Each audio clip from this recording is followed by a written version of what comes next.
guys, it's Shelly here. Welcome to my channel and thank you for joining me today.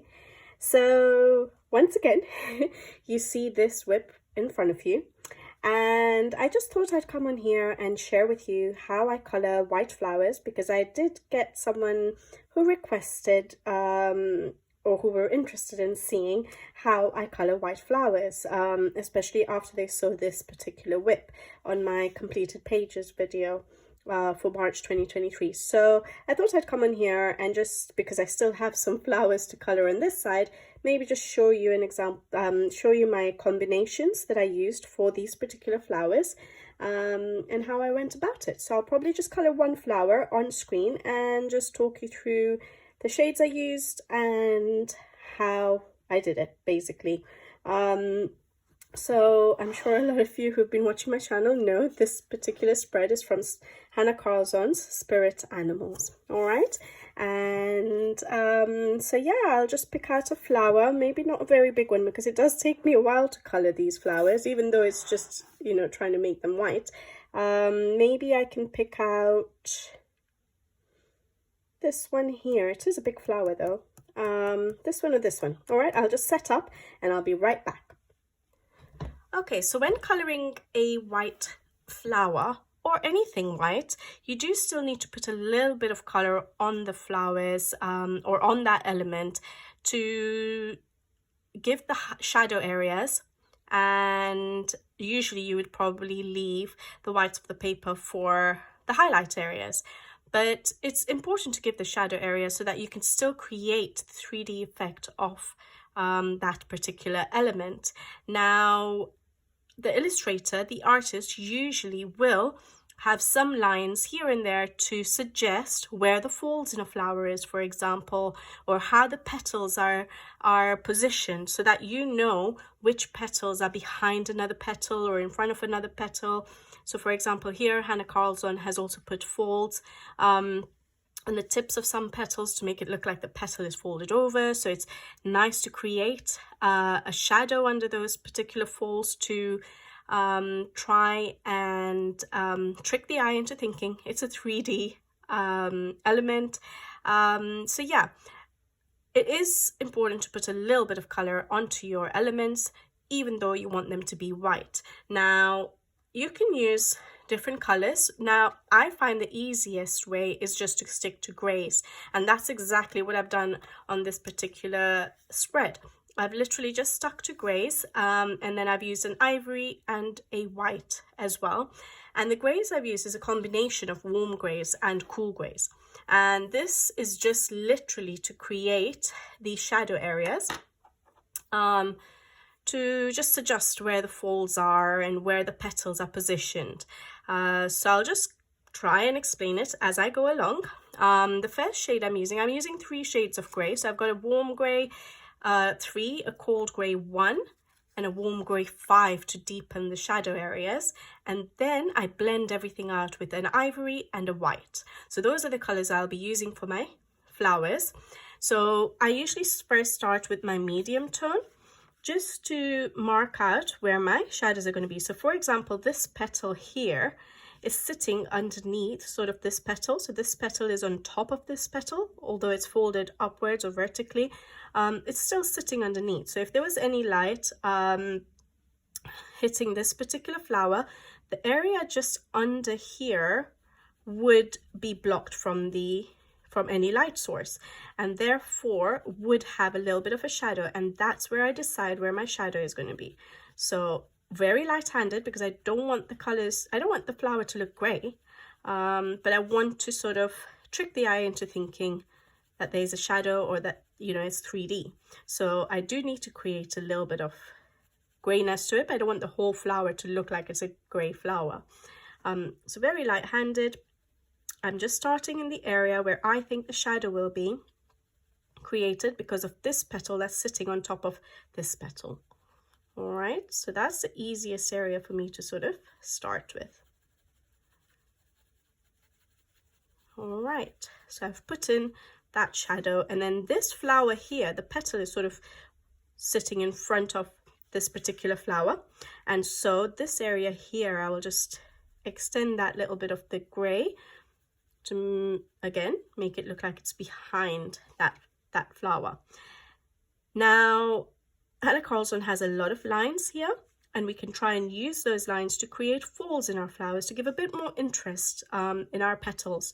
So for example, over here we have a little bit of a fold that Anna Karlsson has created, and depending on where you put your shadow will be where you know, it'll look like there's a little bit of a fold over in that area. Now I want to keep this area of the petal highlighted, or the lightest shade, because it's in front of this particular flower here. So I want to make it look like it's going to be in front of it. So therefore, when I come to color this flower, I will be putting my shadows on, you know, behind this petal to make it look like it's sitting behind. So anything that's further away from you or curving away from you would usually have shadows on it. So, or would not be as light as things that are further forward. So basically this petal here, I'll be putting a shadow.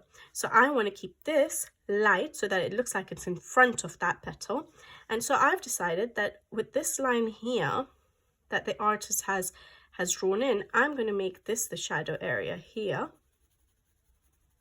Okay, very lightly again, and just leave that area highlighted. Now, the way this has been drawn, to me, it looks like this is in highlight, because it looks to me, with the line art itself, without me putting any shading, it looks to me that it's further forward to this little bit that's just there. And so I'm going to make that tiny bit there the shadow, and that will be in highlight. Now, because this is quite a large area, sometimes what I do is I create my own shadows. So to me, it looks like this area of the petal is lifting up or curving up, and this one is curving down. So what I'll do is I'll put a little bit of a shadow here because it's curving away, and therefore I feel it'll be in a bit of a shadow. And this is just, again, to help with creating that wavy pattern of a petal, or the little folds that we have on the petal. We can create some more shadows here if you'd like. Okay, then we're going back up here. So we are going to have a highlight somewhere here, and I have to try and decide where that highlight is going to be. Now, if I'm not sure, what I do is I go to a more obvious part of the petal first. So for example, here, this petal is behind this leaf. So I know that I'm going to be putting this in shadow to make it look like it's behind the leaf. And then the way the artist has drawn this line art, to me, it does look like this part would be in shadow, and that would be in highlight, yeah? So just like that. And therefore, this area is good. This area is going to be in highlight. I just need to try and figure out where I'm going to put my shadows. So I think I'm going to have a shadow right here. So you can choose, like I said, depending on where you decide to put your shadows is what's going to create the effect. So I'm going to put a shadow here on that line. And I'm going to put a little shadow here. Okay. So this is just marking out where my shadows are going to be. And then, because this area of the petal is behind the leaf, I can create a little bit of shadowing here. There we go. All right, so hopefully you can see this. It is very, very light, but let me check. Yes, you can sort of see where I've put the gray down. All right, so that's where I'm just basically mapping out where my shadows are, and I do that with my mid-tone. Now, my light tone is my cold gray 1, and I use my cold gray 1 to try and blend things out, because my flowers, the flowers are going to need to look smooth, and I need to put it, sort of transition it into white, into the highlight areas. So I'm using a cold gray 1 for that. I don't know why, but I feel that sometimes warm grays combined with cool grays sort of give a nice effect, rather than just using all warm grays, for example, or all cool grays. I think it looks less flat. And like I've said, I'm not an artist, so I don't know the theory behind that. I've just, from what I have, obviously I've been testing and trialing things, and that's what I found, and that's how I like to do the coloring. All right, there we go. So I'm just literally going over where I've put my shadows and then just blending out a little bit. I'm not covering the highlight area completely because we need those to be proper highlight areas. Yeah, so that's all I've done with my cold grey 1. And then sorry about that, and then we have our warm grey 5. Now this is my dark tone and my shadow color, and this we have to use very carefully, meaning that we don't want to bring it out too much, but we want to emphasize our shadows so that it looks, basically gives that a bigger contrast between our dark shadow areas and our light highlight areas to give more of a 3D effect.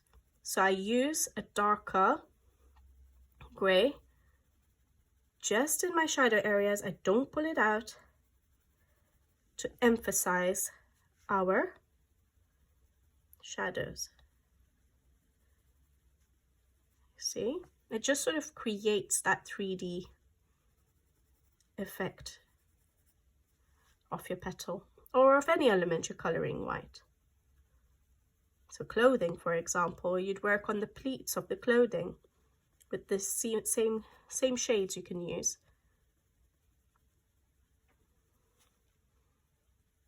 So literally just trying to darken up the darkest areas, the darkest shadows that we may have.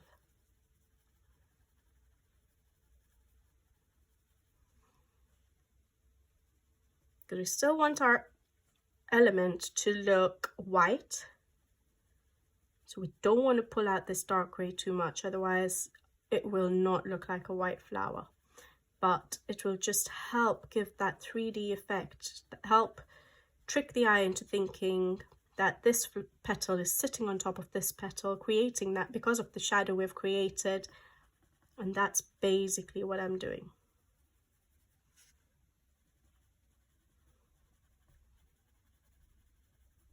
There we go. So hopefully you can see a bit of a difference from a petal that's not colored and the colored petal. Let me have a look, and hopefully that looks 3D to you. And then I go in with an ivory. Now, obviously I know it's a white flower, but obviously white elements would have reflections of other colors on them. So you can use any colors actually. In this particular page, I thought the ivory was working for me. In certain flowers, sometimes I use a little bit of grey, maybe just like a warm grey 3 to emphasize or to show where the shadows are, but then I may put a very light pink or a very light blue into my petals, because yeah, white petals can reflect other colors.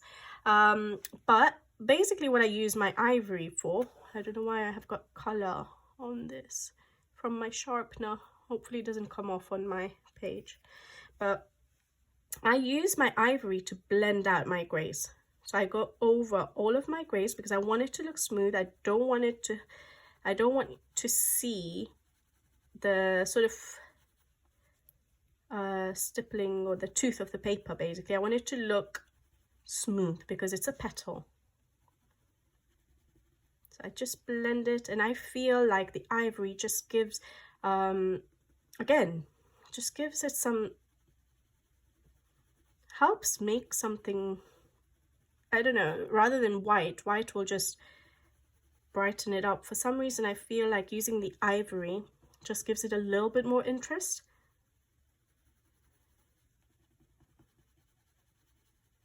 Yeah, so I'm literally just going over my greys, a little bit into my highlight, but mainly going over my greys to blend it all out. Hopefully this is making sense. I'm just showing you how I actually did these flowers. So literally just 3 greys, used an ivory to blend it all out, and then I will come in with my white in a minute.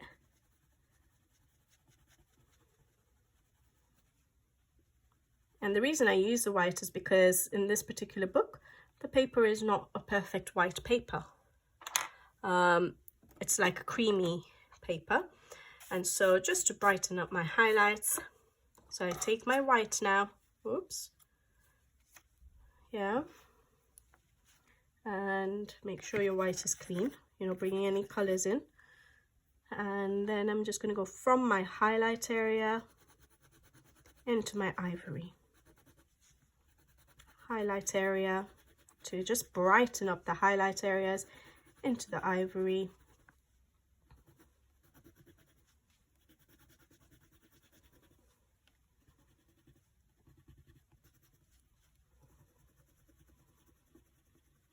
And there we go. And that's my petal done.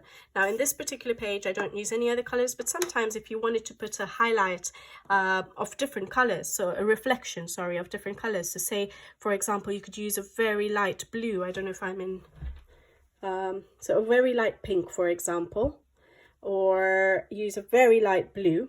So for example, this sort of a blue, ever so slightly light-handed, you just put little hints of those particular colors before maybe you blend out with your white. You could just put hints of those colors and then blend everything out and smooth everything out with your white, just so it gives little hints of other colors in your white petals, but not too much, because you want to make the flower look white. Now hopefully you can see the little shadows. It doesn't look gray, and once we white out the lines, which is very important, it is important to white out the lines if you want something to look white, because they're not going to in nature have dark black lines outlining each petal. So if you want something to look white, it helps in your coloring books to use a paint pen or a white gel pen, whatever you like using. I use white paint pens, and just white out all those black lines, and that will help with bringing across that idea of a white flower. But hopefully you can see with all the little grays that we've put in, and we've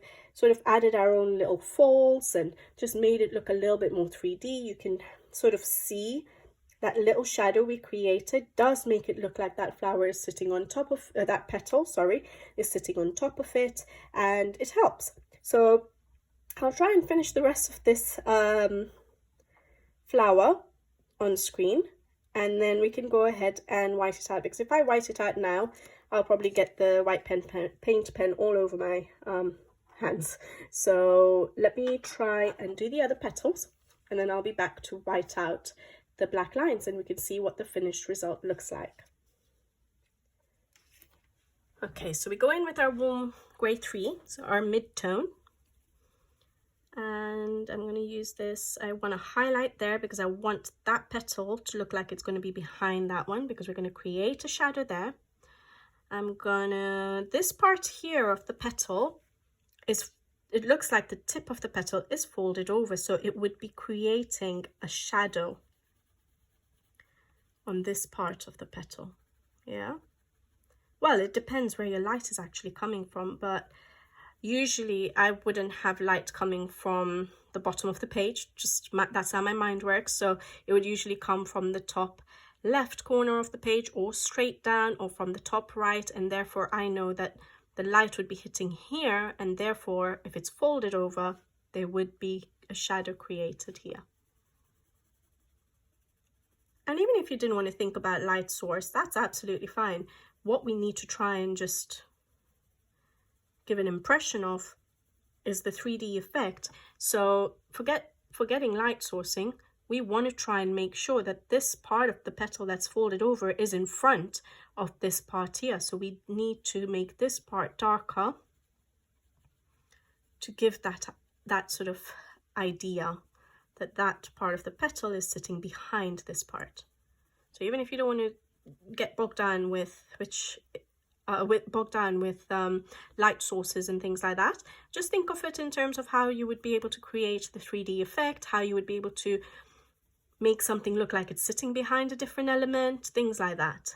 Okay, I had recently done the coloring beginners coloring series, and we talked about, I think in video 3, I have talked about shadows, highlights, creating the 3D effect, and you can always refer to that.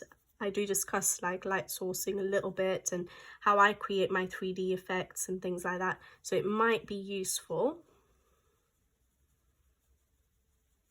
All right, and in that video as well, I say don't get bogged down with the light sourcing, because I think that is quite challenging for people who don't have an artist background at least. All right, here the artists have sort of made a fold. So Hannah Carlson has made a fold here and here. To me, it looks like this part here is sort of sitting behind both of these parts.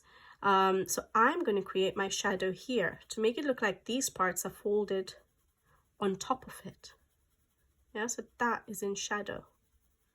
Do you see that? Obviously, once we come in with our dark tone, it'll be more emphasized. All right, then, so therefore I'm going to make a shadow here. Yeah, and again here, the way it has been drawn, to me, it looks like, okay, I'm not sure. So I'm going to go to this area of the petal and start working my way. That's what I said. If you're not sure about a certain area, go to an area that you're sure of where the shadow is going to be and then work your way around. So here, I want this part of the petal to be in highlight to make it look like it's sitting on top of that. Yeah, we've already created our shadow there. We know that we need to make that one look lighter, this part of the petal to look lighter so it looks like it's in front. So I'm going to create my shadow, put this petal on this line that Hannah Carlson has drawn and bring it out a little bit, okay? Going into the highlight. But then this flower here is sitting in front of that one. So I'm going to create a little bit of a shadow right here because we want it to look like it's sitting behind, but not much because I don't want to go into the highlight area down here, which I want to maintain. All right. Then I think that means this will be in highlight. So I'm going to create a shadow here going into the highlight to make that look like it's folded over. I don't know if all of this is right. This is how I've done it basically, okay? And then I think this, to me, it does look like this bit is in shadow because of the way this fold here is folding. For some reason, I feel that's in shadow, yeah? And then it's just going to go into highlight. I didn't know what to do with that little line there, so I've just ignored it, okay? That's how I do things. I just, whatever looks right to me. Now, we could leave it at that. Yeah, I think that's fine. I was just thinking whether I need to create a little bit of a shadow here because it is sort of curving in, right? But I think to begin with, it's better I leave it and then I'll see if I need to darken up that area. That's fine. Now here, this is easy. All of this area behind all of these, the central part of the flower, will be in shadow. It will be a darker area because they are all creating, blocking the light from getting to these part of the petals, or basically you just think of it as the petal is sitting behind the central part. We want to emphasize that, and that's why we'll create our dark areas here. Yeah, just remember light-handed.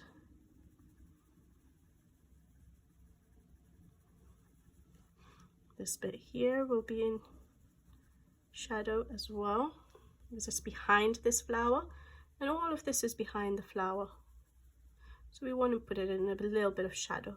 Yeah, there we go.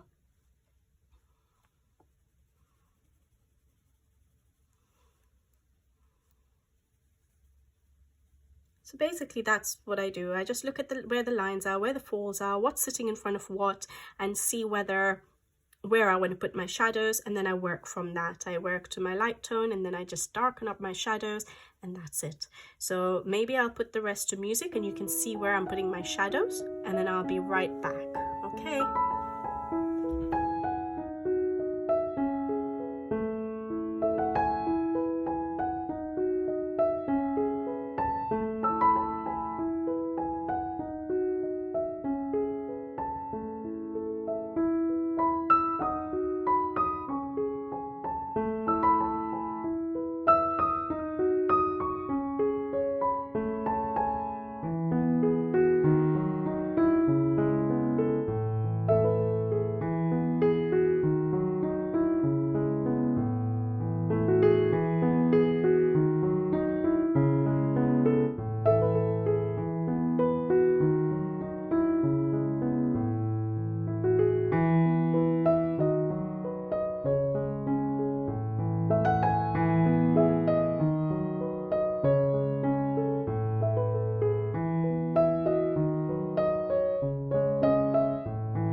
Okay, so hopefully you can see the difference between the flower that we've put a few grays into compared to the one we've not colored at all. You can sort of see that we've emphasized the shadows and the falls in the flowers and just try to make it look a bit more 3D. Now you can leave it at this. You don't have to do the next stage, but it does help in making the flower look like a white flower. In nature, you don't have sharp lines, dark black lines on the flowers that you see out there. Whether it's a white flower or not, there are no black lines. And so to just help with that effect of making the flower look white, I like to white out the black lines. Now this does take a while, especially when you have so many flowers on the page, but I'll show you. It's literally just using, I've got a Posca 1M here. So use a thin paint pen. It can be Posca, it can be anything you like, or you can use a gel pen, a white gel pen, if that's what you like. Everyone has different preferences. I've noticed some people don't like Posca. I don't always like Posca because it's not always very opaque. I use Tule Art paint pens a lot, which I do like, but I don't have a white in that. And I do have a ZSCM, which is pretty good for blocking out the white lines, and I've done that for this side of the page, but I think I tried to shake it up, but I've run out on this one. I don't want to try digging out another white pen, so I'm just going to try and see if my Posca is going to work for me today. So literally you just go over the black lines, but try to make sure you don't, because sometimes we can go offline, try not to go into your shadow areas. Try and maintain. So if you feel like it's a bit too thick and it's going to go into the shadow areas, try to avoid that. Try and make sure if it does go over any part of your petal, is going to be in a highlight area, because otherwise we'll lose that shadow and therefore lose that contrast between the shadow and highlight areas. There we go. Yeah.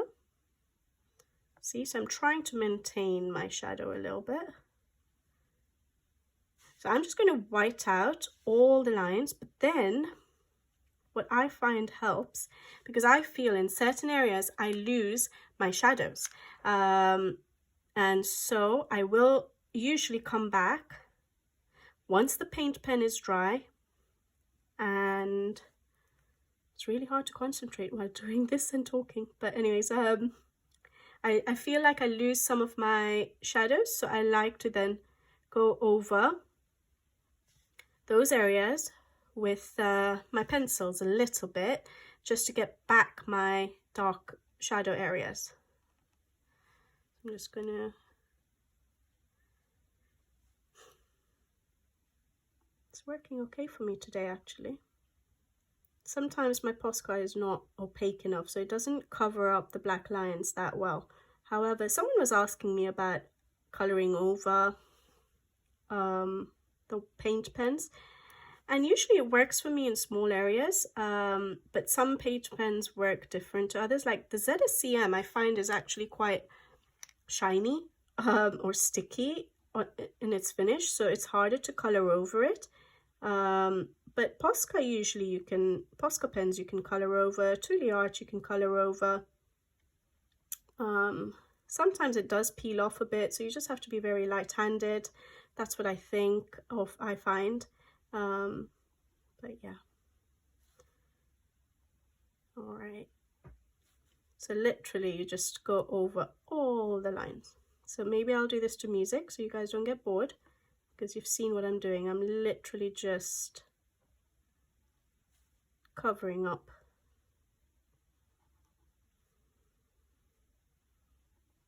the black lines. All right, so I'll put the rest of it to music.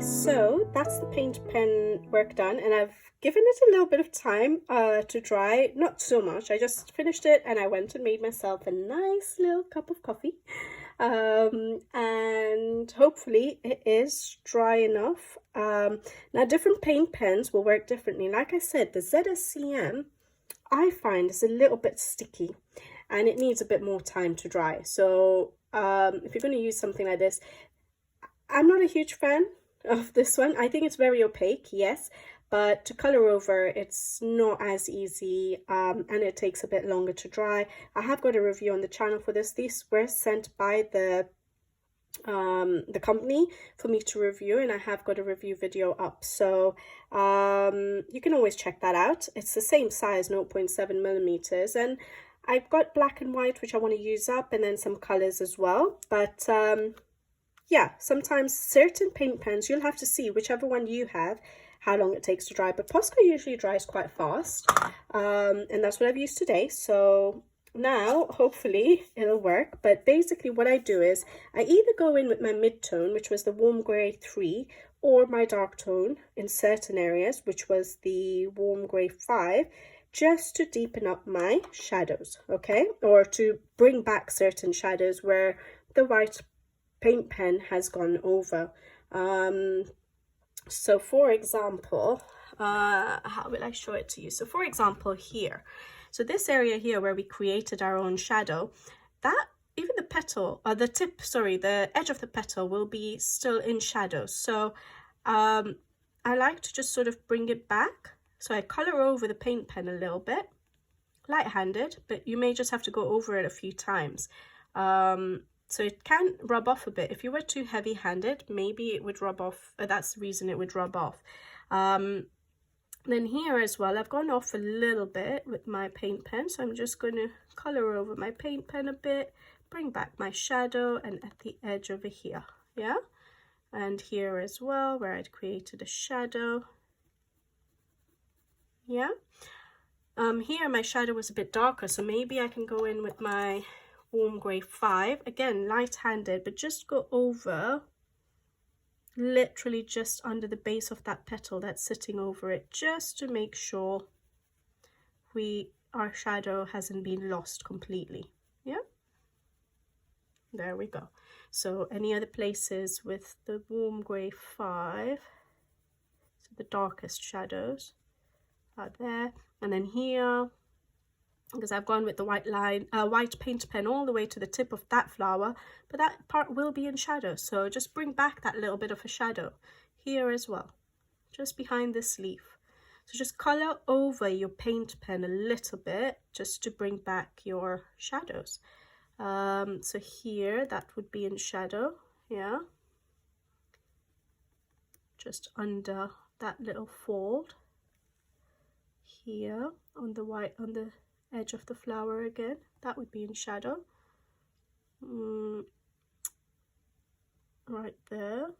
Bring back this shadow. We've sort of lost it a little bit, so just color over your paint pen a little bit, or on the edge of the paint pen, just to bring back those folds. It's easy to lose your shadow, so just there. Hopefully this makes sense. Now here we didn't make a very dark shadow, so I'm just going to go back in with my warm grey 3 and colour that little edge of our petal on top of our white paint pen. Yeah.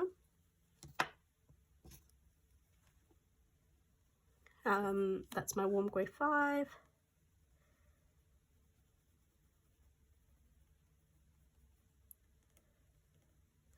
All right, and then here we should have a bit of a shadow. So I know it just sort of gives extra work, but it does give a better effect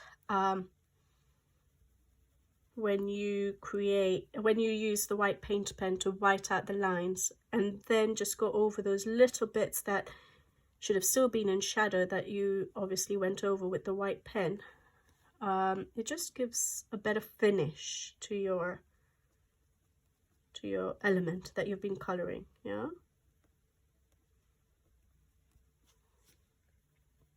So everywhere where there's a shadow, the edge where we've put the white pen would also be in shadow basically, and that's what we're trying to bring back. So those areas where we went over with a white pen, where we'd put our shadows, we're just bringing back those shadows. Very light-handed, so if you see none of the paint pen scraped off, but I'm not coloring very with a heavy hand. I'm very light-handed, and I may have to go over a few times, as you can see, but that's okay. This was in shadow right here, so hopefully you can see why I would do this stage of just sort of going back with my pencil a little bit, just to neaten out my shadows again.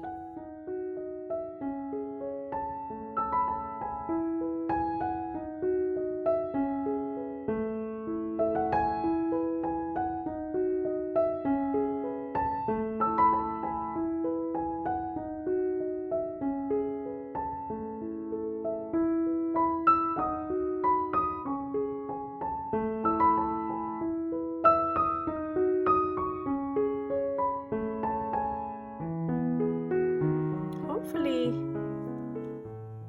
that makes sense. Here we've lost our shadow a little bit completely. Went off. Like I said, try and use your white paint pen, and if it's a very narrow space and there's a chance you'd go over in either side of the line that the artist has drawn, try and go over onto the side of the highlight, because that's a highlight area, so it's okay if that area has the white paint pen on it. But if it goes over onto the shadow area like it did here, I wasn't very careful, then you lose your shadow and you lose that 3D effect of the fold. So then, but it's okay, it's easy to bring it back like I just did there. Yeah, yeah, that's it basically. I think have I gone over all of them? Yeah, basically I have. Yeah, so that's basically what it's like. All right, so that's what I do. I put down my pencils, I start in my shadow areas to mark out where my folds are with my medium tone, because my light tone would be very light to see. So I usually start with my medium tone, and then so I mark out all my shadow areas, and then I go in with my light tone, going a little bit into the highlight areas, blending out your medium tone, but not going fully into your highlight areas, because this is a white element. You want it to maintain the white color. And then I go in with a dark tone just at the darkest shadow areas, just to deepen up the shadow areas and create that 3D effect and a bigger contrast between your light areas and your dark areas. And that helps give that 3D effect. And then I use, in this case I've used an ivory. You don't need to, you could go straight into a white, but I've used an ivory to blend out my grays, make it all smooth, and then I use my whites to maintain the whites of the paper, just to brighten it up a little bit more, because this paper is not a bright white paper. So if it was a bright white paper, you might not need to do that, but in this case, I've tried to put in a little bit of white just to brighten up the paper in the highlight areas, and then you go over with your white pen, white paint pen or white gel pen, block out all the black lines, and then just go in with your pencils, either the medium tone or in certain areas where the shadows are darker, your dark tone, and just bring back a little bit of those shadows that you've lost in the process of blocking out the black lines. And there we go, we have our white flower. So hopefully that helps in showing you how I do my white flowers, especially for this page. And for those of you who requested it, there we go. Hopefully you enjoyed this video. Hopefully it was easy to follow, and I'll be back with you guys soon with another video. So until then, take care. I'm trying to zoom out so you can see my full page. Still have a bit of work to do on all these flowers, but not long to go. It's nice seeing that this page is done. Yeah, all right, so I'll see you in the next video, guys. Take care. Thank you for watching. Happy coloring, and bye bye.